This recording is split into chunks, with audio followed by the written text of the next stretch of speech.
the cross-map ultimate to assist there. Galio can back that up. Now Pantheon with the engage. You send Pantheon in as the hard engage, as the delivery system here for the Galio. That can be a very...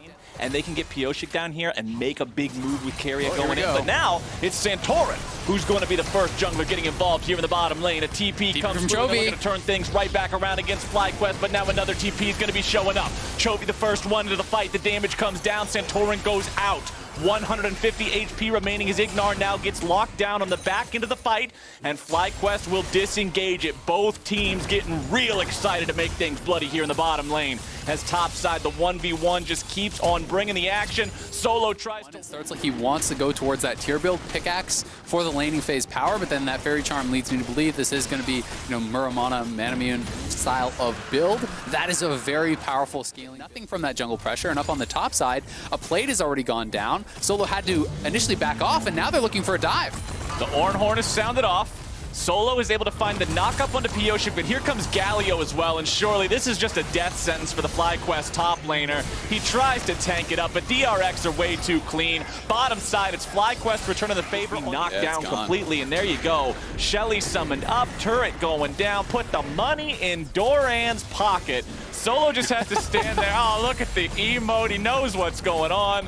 This is not aggressive play from DRX. Yeah, and I mean, you just have to look at the position in this game, but now maybe getting a pick here on Senna, no flash. Nicely done with the deadly flourish, and Turtle, his aim is true. Tested, they know better, so FlyQuest will take this Drake no contest. And now at 17 minutes, FlyQuest is basically saying, you've got to come through.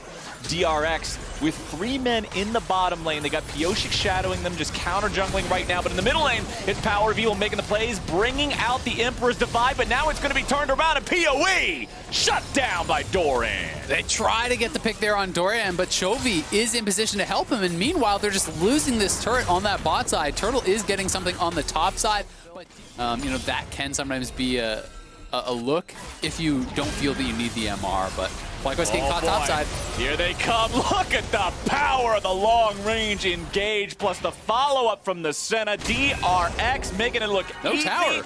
Uh-oh, Graves is looking a little bit sleepy right about now as Pioshik goes in. Watch out, Ape!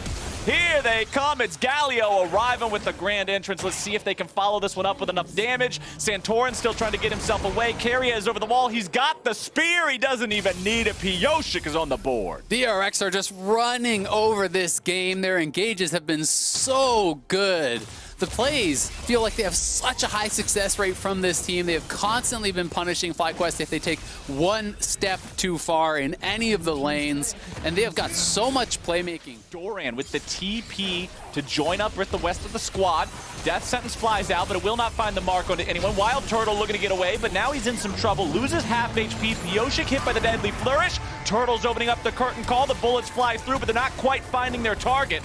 Chovy doing a good job blocking those up, channeling the taunt just to make sure nobody's able to collapse on him while he blocks those bullets, blocks those skill shots up. FlyQuest has lost significant amounts of HP. Pioshik still at about half, but DRX knows they've won this engagement well enough to take priority over the bottom side river and take that third Drake. Exactly. I think FlyQuest's pretty smart to just back it up after you don't get a kill on that initial play. And if you sound the horn and you didn't kill someone on the other team, it's pretty much time to leave. When you're this far behind in gold, that is really your only hope with that initial burst of CC to knock someone down and then try to fight onwards at a more equal state, right? If you try to walk forward into this squad, you will get kited back, you will get run down, and FlyQuest are really up against it here. I'll give them, maybe one more shot at this next team fight, and I think that's probably going to be their hope. Is one great engage around an objective, or DRX are just going to bleed you out of this game because the gold lead has continued to expand. FlyQuest are trying to make... There is no chance you can actually defend that tower now from that position, not even having the Ornn ultimate, so DRX are just expertly navigating this. They're playing it out so incredibly well. Pioshik in the pit all alone. The rest of the team has control. Look at the ward line, man. Look at the enemy jungle. Look at FlyQuest's red buff and how many wards are around. I mean, compare Ignar to the solo laners. It's level 8 on the Thresh. How are you even supposed to find anything incredibly difficult, being that outpaced? Even Santorin down 4 levels on Doran. Okay, here we go. Death Sentence comes out from Ignar. Keria is the target, but he buys a ton of time with the shield. Turtle running away, TP coming through. FlyQuest falling back, and Solo continues chasing forward, looking for some sort of an opportunity on Chovy, who goes into the stasis and gets himself out. Deadly Flourish and Ornn ulti coming through, but they won't quite be able to find a kill. DRX is low health on multiple players, but the same can be said for FlyQuest. Pioshik's able to make the play. There goes the sleep. There comes the Senna ulti. Power of Evil's the first one to fall, and here comes KaiSser right back into the fight, looking for the kill onto Ignar off to the left. He's able to find it. He's able to grab the kill onto Santorin, and Doran picks up another. FlyQuest is destroyed, and DRX will win this fight without a single death. Nicely played there from DRX, and Chovy even on the hunt for Turtle. Oh, he's found him. Behold the Turtle. He cannot do it. They are simply too far behind.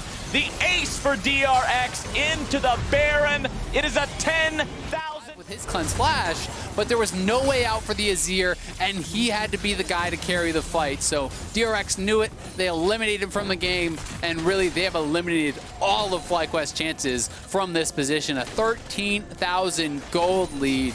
DRX can easily close this one out. Yeah, this Baron power play should just be the end of the game here, as DRX will be able to pick up the next Drake of the game. Total gold, you can see right there, 15,000 for Doran, almost triple what Ignar has. And one thing I want to point out with this gold graph on the screen, KaiSser is the second poorest person in the game because he's a support. It makes sense.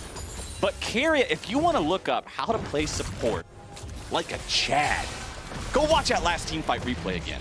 He jumps in there at the very end with his ulti, 1v2 into Santorin, who is a Graves, who you would think could just one-shot him, uses the E with the perfect timing to make sure he stays alive, and with 50 HP left, gets the auto attack on a Santorin to get the kill. Honestly, DRX playing these team fights so well. The Shock Blast, as you point out, say goodbye to half your HP if even one of those connects. DRX now with a pincer attack. 4 men in the mid lane, 1 in the bottom lane. The Jace is able to just dismantle the turret. He's nearly full build. He's 5.5 items. Ignar's got 400 health. KaiSser on the front line, looking for the potential engage there. Power of Evil stepping away from the Senna CC. And FlyQuest will lose their first inhibitor. Yeah, the inhibitor's going to go down, no contest there. 14,000 gold lead for DRX. Enormous amounts of experience advantage. FlyQuest are just trying to hope for a miracle here. Hope that they can hold the line and continue to farm it out. Pray for that late game, but DRX are not going to give them the opportunity to do it. Closing down on another inhibitor. The top lane is already pushing, so they could go around the horn here and look to triple and hit FlyQuest, but here comes the engage. Deft disengaging, trying to get himself out of this one. The curtain call's opened up and the railgun's fired off. Doran dominating with the kill onto Solo as Power of Evil tries to protect himself, but the Emperor's Divide will not keep the kingdom standing. DRX pushing right on to the Nexus turrets. Wild Turtle barely hobbling away as Chovy moves forward, and the winds of war will blow FlyQuest away. KaiSser is into the wrong fountain, but the man don't give a damn. Take a shower in it, it don't matter. DRX with an absolute destruction of FlyQuest will take their win. This was